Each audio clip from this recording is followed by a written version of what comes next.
Dear students, today we are going to study laws of chemical combination. Law of chemical combination is studied as number 1, law of conservation of mass. Number 2, law of constant proportions. Students, this is so clear by these name itself. Law of conservation of mass means that in a chemical reaction or a physical change, the total mass of products remains equal to the total mass of the reactant that have combined. This was given by Antoine Lavoisier. He gave the law of conservation of mass, students. We are discussing law of conservation of mass. So, if you have to mix two reactants, if you have to make the two reactants react, make the two substances react, then what will you do, students?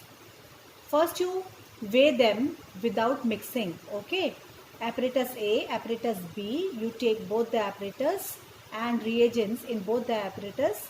For example, test tubes or beaker, whatever you are taking.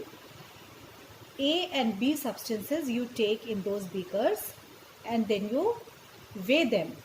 Whatever is the weight, you note it down and then you mix both the reagents, okay?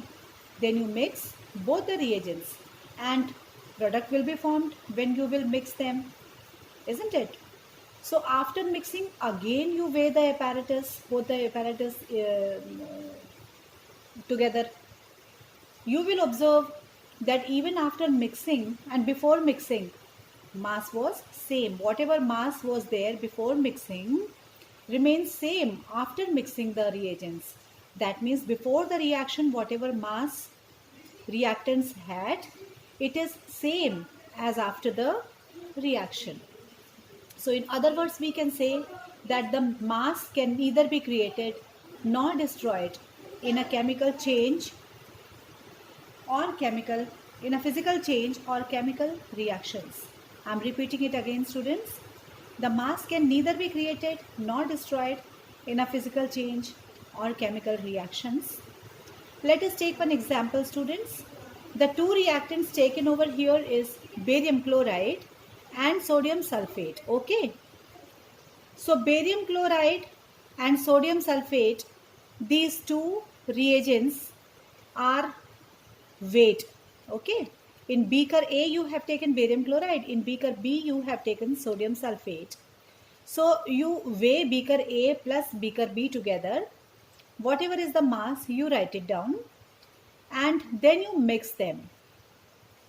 After mixing, again you weigh the entire content of beaker A and beaker B.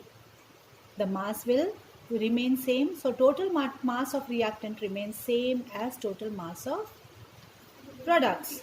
So here one example we are taking. In a reaction, 4 gram of sodium carbonate were reacted with 10 gram of hydrochloric acid, okay? So the reactants are sodium carbonate and hydrochloric acid solution.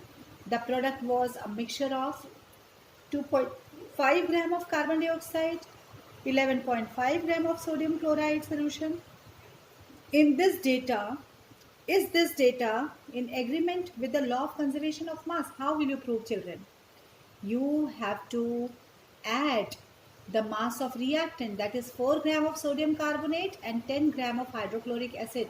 4 plus 10, it becomes 14, isn't it?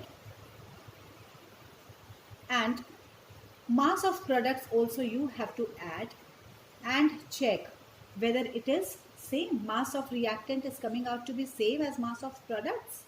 See, this is so simple maths over here.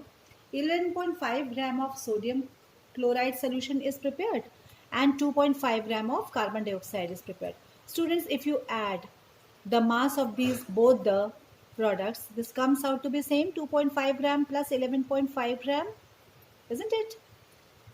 What will be the result? 14 gram, students. 14 gram.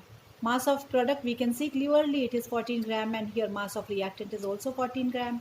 So this is in accordance, this is in agreement with the law of conservation of mass. Now can you solve it yourself, students? In my next video, we will be studying law of constant proportions. But before that, I have given you this numerical, though I have discussed with you, and I'm expecting you to solve this. Okay? In case of any doubt, you can ask me, or I will be solving this in my next video. Thank you, students.